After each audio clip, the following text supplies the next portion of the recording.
Hey there, good morning, good afternoon, depending on what part of the country you're in.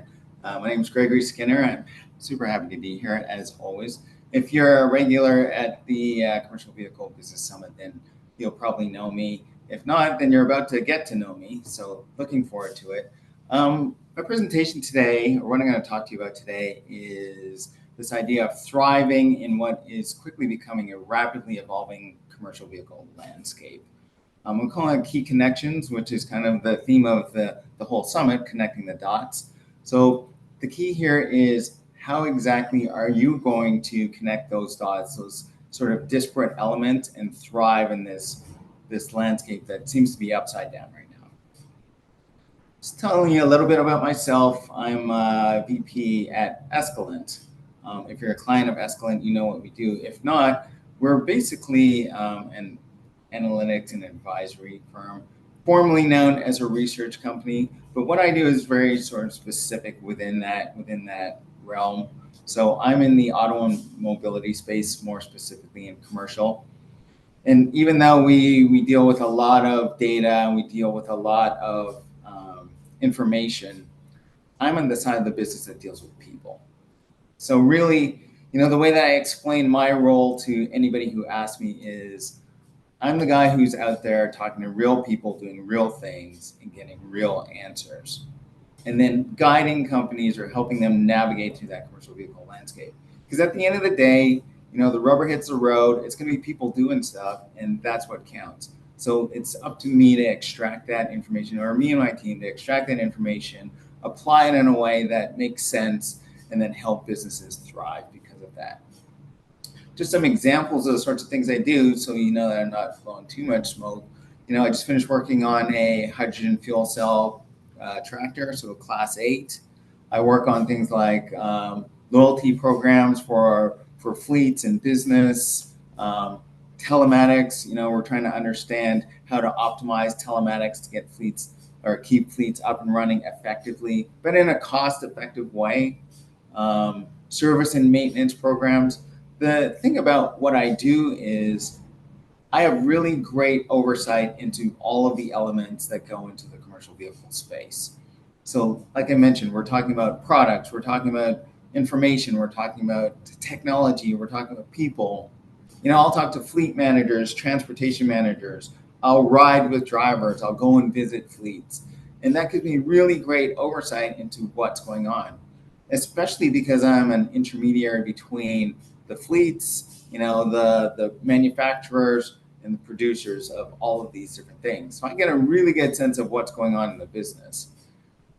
The complicated thing is how does all of this stuff fit together? Because as you're about to see in this presentation, what used to be a really sort of straightforward way of dealing with business when it came to trucks and people is changing, like because so many of these elements are changing the way that they operate, the way that they come together, the way that we use them. And so this market is a little bit hectic right now. So I'm sure you've seen this, which is, it was in the registration page of Work Truck Solutions for the summit, and someone else might have shown it already in their presentation or will shortly. But this is basically the landscape of commercial vehicles. So today, really well-oiled machine, you have all sorts of different things that serve fleets or serve commercial vehicle owners. Everything from auctions to the upfits, rentals, parts, maintenance. Let's call this an ecosystem, but I would sort of challenge that in that an ecosystem implies that things are synergistic and that they rely on each other. There's an interdependency or a codependency that exists. The way that the fleet landscape is set up is it's very straightforward. Like it's a really well-oiled machine. So if Work Truck Solutions is, let's say, a fleet or they're a truck owner or truck owner, then guess what? They're in the center. Things sort of revolve around them. They know exactly what they need. So if they need a truck, they might go to an auction. Or if they need an outfit, they know exactly who to go to get that done and then get that sort of need served. But you don't really see this sort of interdependency between, let's say, rental companies and inventory management companies. Like that sort of doesn't exist. That's going to change pretty dramatically in the near future. The other part of this is that if it's Work Truck Solutions, they know how to effectively navigate this market. They know how to understand it and how to take advantage of it. Well, imagine that tomorrow everything changed. Like I dropped you on a desert island where you didn't speak the language, and I said, "Okay, go do your job." Well, all of these different things, even though they exist, would not be so straightforward. And that's kind of what's about to happen. So let me tell you a little bit more. I'm calling this CV 2.0. So if you see that anywhere else, you can say, hey, that dude, Gregory Skinner, he's the guy who came up with that. This is basically the new commercial vehicle economy. And it's just beginning. It's just starting to happen. It's very nascent. It's very new. And the thing about it is there's sort of no ground rules around this. So what are we looking at? Well, on the screen, you see, hey, guess what? There's all sorts of new tech that's coming. And we see this when it comes to the companies that are producing vehicles. Guess what? A lot of them are actually tech companies who've decided, hey, guess what? Because everything is going to be EV or fuel cell or whatever, it's so tech dependent, we can build the truck, or we can help build fleets, or we can help optimize fleets. So you see all these tech companies sort of entering the space where they've never been before. Brand new. Powertrains, I just sort of implied that. Hydrogen, electric, new fuel types, like let's say leveraging new biodiesels or sustainable fuels that are coming, hybrids. All those are new powertrains that haven't really been present in the market before, but are now starting to rise to the fore. Vehicle types are changing. You see, like there's the Tesla truck on there, and yes, we know only Pepsi, only Frito-Lay is driving it right now, but that's basically shaking up the way that we think about what a vehicle should look like and what it does, how it operates. Fuels, they're all changing. And by the way, when we talk about fuels, let's make sure to include electric in there because it's really a fuel. I don't know why we talk about it as something different. Probably because we're so used to electricity, we think of it as different than gasoline or diesel, but really it's a fuel. You plug it in, guess what? You're fueling up your truck. You unplug it, basically you're stop fueling your truck. Or depending on how quick the charger is, you get more fuel in it than not. Like it's basically a nozzle size. And I think if we did that and started thinking about electricity as fuels, people wouldn't have so much of an issue with EVs. But that's sort of a whole other thing. We can talk about that separately. Data, there's a new set of data that's showing up. So basically there are lots of companies who are out there saying, we're going to look at the data and we're going to help you make your fleet run more efficiently. We're going to give you reporting. We're going to give you predictive analysis. All that's coming from data where we never really had that before. And then, of course, the infrastructure, which is what everybody is talking about. It's on everybody's minds because it's virtually non-existent when it comes to advanced powertrain. But that's going to be something new too. So basically, everything is new all at once. And with regulations and mandates, they're sort of pushing down on the accelerator and making all of this stuff happen more quickly. The reality of this is that business operations are going to change. The way that revenue is generated is going to change. Employment is going to change. So who are we bringing into the market to do these jobs? All that's going to shift. Even simple things like safety. Like, how do we think about safety? I talk to fleets and they go, hey, you know what? I'm sending out my guys for high voltage training because they're going to have to start to know how to fix a hybrid or how to fix a battery powered vehicle. We didn't talk about stuff like that before. So, the way that fleets and companies are thinking about this is starting to shift a little bit. And as I mentioned, it's really, the technologies and all these new players who are sort of accelerating it because they iterate so quickly. I'll talk about this a little bit more in the upcoming slides, but the gist of it is, if we're talking a Cummins motor or whatever, any sort of diesel motor, fundamentally that architecture has not changed in a long time. But now if you're talking ZEV, these guys are iterating year over year, month over month, so things are changing really rapidly. And that's really sort of fast forwarding how this market is starting to change. By the way, I'm looking at the guy in this picture who I super love. I love this image. And I'm going, why does he have so many crankshafts in his shop? I'm hoping his shop is all about balancing cranks. Otherwise, I would never take my motor there because I'm like, clearly he's blowing up a lot of motors. Just something I noticed. What's going on here? So, not to mention is all of the sort of fundamentals changing, but now we're getting mixing and matching that's happening at a higher level, so at an enterprise level. So yeah, you're looking at this, new FedEx zero emissions vehicle. Well, guess what? All of this is indicative of big companies thinking really big picture about where does this market need to go. And by the way, I realize that this audience is fundamentally the audience on the ground, dealers, upfitters, smaller fleets. Yeah, I'm sure we have some bigger operations in this audience, but I'm approaching this content from the idea of, guess what? I don't employ like 5,000 people and I don't have, 3,000 power units on the ground. No, I get that. And we'll talk about thriving in a second, but it's important to know that the drivers behind what's going on are big companies. So we see OEMs, aggregating data and providing sort of telematics info. Well, that was sort of unheard of before. So if we talk about what's going on with Ford Pro, we were at the Work Truck Show a few weeks ago. You go to the Ford Pro booth, they go, guess what? We can tell you exactly what's going on with your fleet. We've got this really cool dashboard. We aggregate all of the data off OBD ports as well as what's going on with our own telematics, and we can give that to you. Okay. What about OEMs joining forces with investors and fuel companies to build infrastructure in OTR corridors? We've never even heard of that before. Like, why are OEMs and investors getting together with fuel companies to do this? Because they know that that's where the market's headed. And I talked about tech companies, building vehicles.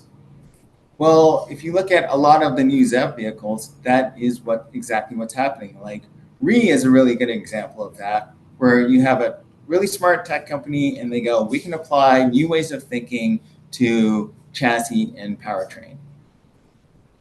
The gist of it is there's no real lanes anymore. Everybody used to stay in their lanes. Remember the bubble diagram with Work Truck in the middle? Everybody knew exactly what their role was and their job was, and there were really defined lanes. Well, there are no lanes anymore. There's a lot of crossover and there's a lot of blurring that's happening. So it sort of begs the question, what are you going to do? So dealer, outfitter, small fleet, medium-sized fleet, how is it that you're going to thrive in this sort of market that's constantly changing and constantly in a state of upheaval, at least in the short term? Well, instead of me sitting up here and saying, okay, let's be proactive and think about what your next steps are, what I really want to do today is give you some really tangible things that you can go do as first steps to make sure that you're sort of positioned as infinitely valuable, like something that's not going to disappear or not going to get swallowed up by the machine. The first thing is, and this is honestly, when I was writing this, I was thinking the most valuable thing that any small business in this market has at their disposal is the fact that commercial vehicles is a handshake business. Handshakes rule above everything else. It's the most valuable thing that you have at your disposal. So you can have the biggest company in the world come in and promise to deliver whatever at the click of a button, but your customer at the end of the day values that handshake and looking you in the eye more than 1,000 clicks. We have, and I tell you, on a daily basis, I deal with companies that spend literally hundreds of millions of dollars trying to build the level of trust, loyalty, engagement that you have daily, that you experience daily. and they're working really hard at it. But as you know, you can't just do that with a label or a brand or spending dollars. It's something that you build up over time. So you have to ask yourself, what is it that you're actually doing with it? What is it that you're doing to leverage it? I have two really great examples. Post COVID, let's say 2 years ago, remember when supply chain was so tight and nobody could get trucks? Well, I'm talking to one fleet manager and he's like, yeah, my dealer called me up and he said, hey, you know what? We have 8 trucks coming in and I know you need 6 of them. I want to give you a call and give you like first dibs on these trucks. You can't buy that sort of customer service or that sort of relationship. That is, that is 100 right there. On the flip side, I also hear lots of stories. Talk to one fleet guy and I'm like, tell me a little bit about your dealer or tell me a little about people who you employ, who are in your inner circle. And he's like, yeah, I don't go to my dealer. I go as little as possible because I called them up one time and I said, hey, how's it going on our tractor? And they're like, yep, yeah, we're working on it. And I drove over there and it's sitting in the back lot. It hasn't even entered the shop yet. So you can see how easy it is to sort of build that or throw that away if you're not too careful. So the first thing is assess your in-person value and then figure out what is it that you're actually doing it and to grow it. The fundamental tenets of customer service are that it's a 3-legged stool. The first thing that you have is trust. Are you building trust? Do they believe in you? Do they believe that you can do the job? The second thing is reliability. Do you show up when you're supposed to and do what you say you're going to do? I was talking to someone 2 days ago. He's got 500 pieces of equipment on the road. And he's like, if I employ a company and they don't show up when they say they're supposed to or when they say they're going to, then I just don't deal with them anymore. And I'll in fact pay more to deal with someone who does do exactly what they say they're going to do. And then the third thing is know me as a customer. And that's that example that I gave before. The dealer calling up the guy and saying, hey, I got these. I know that that's what you need and I'm on your side. Again, invaluable at the end of the day. And that's something that nobody can take away from you if you continue to build it. The second thing that needs to be top of mind is, are you commoditized? Are you interchangeable? Can they sub you out? With the landscape becoming increasingly more complicated and all of these collaborations happening, instead of it being so siloed now, we're seeing a lot of consolidation. So then the question becomes, what makes you special? What makes you stand out if the machine is getting bigger and bigger and moving faster and faster? The story I love is, another fleet. I can't even remember where this guy was. I want to say it was on the East Coast. And we were talking and he said, I'm tasked with twice a year going out to the shows and coming back with 2 ideas that will help our business grow. So I go to a work truck show, I go to ACT or the ACT Expo, I go to dealer conventions, and I'm supposed to come back and tell the boss, this is what we need to do as a business. And then guess what? They empower me by funding those ideas that make sense. That's incredible. I couldn't believe it when he told me. I know I just talked about being proactive. That is probably one of the best examples I've ever heard of a company going out and being proactive so that they're relevant and salient in the marketplace. An example of someone not being commoditized is, I also hear stories of, again, in sort of the telematics space, these big sort of telecom companies show up and they go, hey, we got all these dongles and we can give you all these packages to track your trucks and your drivers, et cetera, et cetera. Yeah, I talked to a guy who did that. They outfit hundreds of their trucks with these dongles. And then when something went sideways and they couldn't get, and they were trying to get customer service, they were in the back of the queue. So what's the first thing he says to me is, we're going to get rid of these guys like as quickly as we can. We want someone who serves our business. That is a company that's interchangeable. A telecom company like that, that's commoditized because they don't know and or serve their customers. The third thing, clients are looking for a leg up. And yeah, we all know cost reduction is number one. That's the most important thing. That's the thing everybody will talk about. Cost reduction, TCO, discounts. But guess what? It's not all dollars and cents. It's not all hard currency. So if you can do something that helps facilitate a fix or coordinate something, that is invaluable to your customers too. So example here, it's a shop. They bring their tractor to the shop, or maybe it wasn't a tractor, maybe it was a smaller vehicle. So let's say it was a medium duty to the shop. They do a service on it. They send it back to the customer. It blows up. Of course, the customer is furious.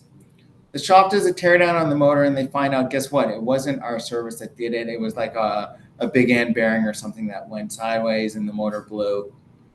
What do? They go, you know what? We'll put it all back together for you. You just got to pay the labor. And it wasn't our fault, but we'll put it all back together for you.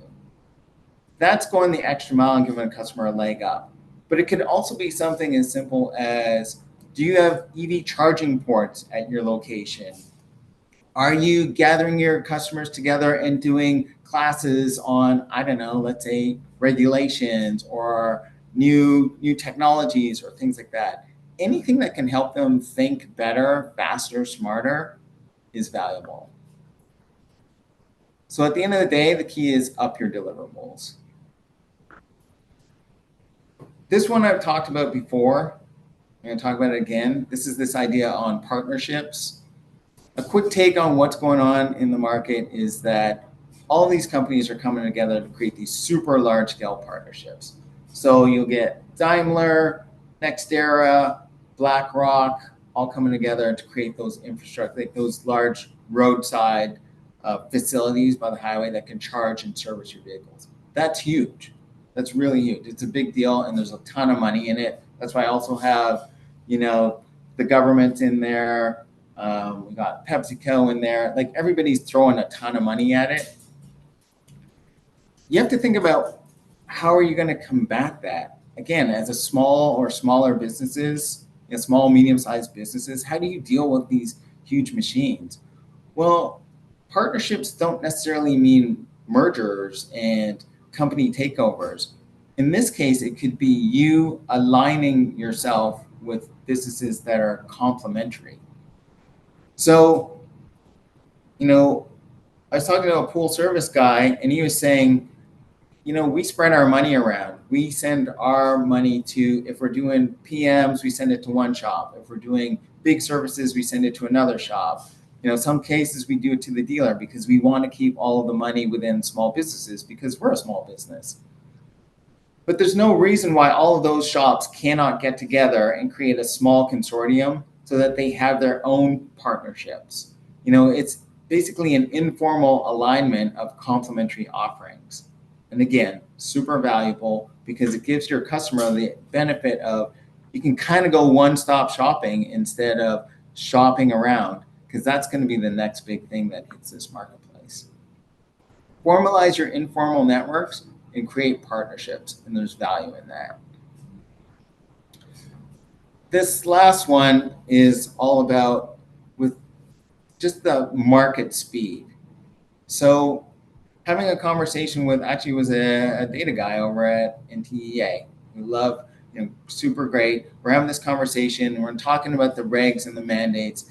And the thing that stood out to both of us was, with everything changing so quickly, companies have a really tough time investing in stuff. So let's say I spend $1 million on charging, but then 3 years from now, they change the baseline of they change the equipment.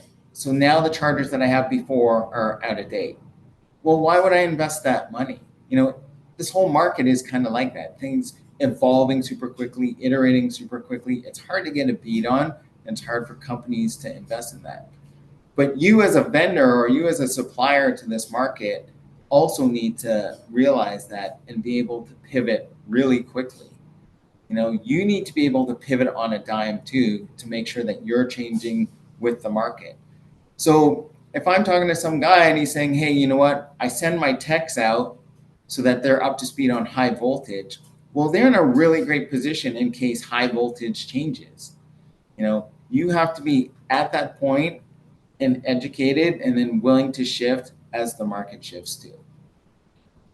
The one thing about everything that I've talked about today is that all of these solutions are people focused. Like if you go back and you check this presentation, there's nothing here that's tech focused. There's nothing here that's big money. It's all about serving your customers effectively, but on a face-to-face basis, like on that handshake basis, which is what we talked about at the very beginning. I think that's really where you need to put time and energy. And if you do that, then that's more valuable than absolutely anything else. If you have any more questions or you want to reach out, even just with questions, or you want to reach out and throw me something that's on your mind, more than happy to answer it and keep you guys thriving. Thanks very much.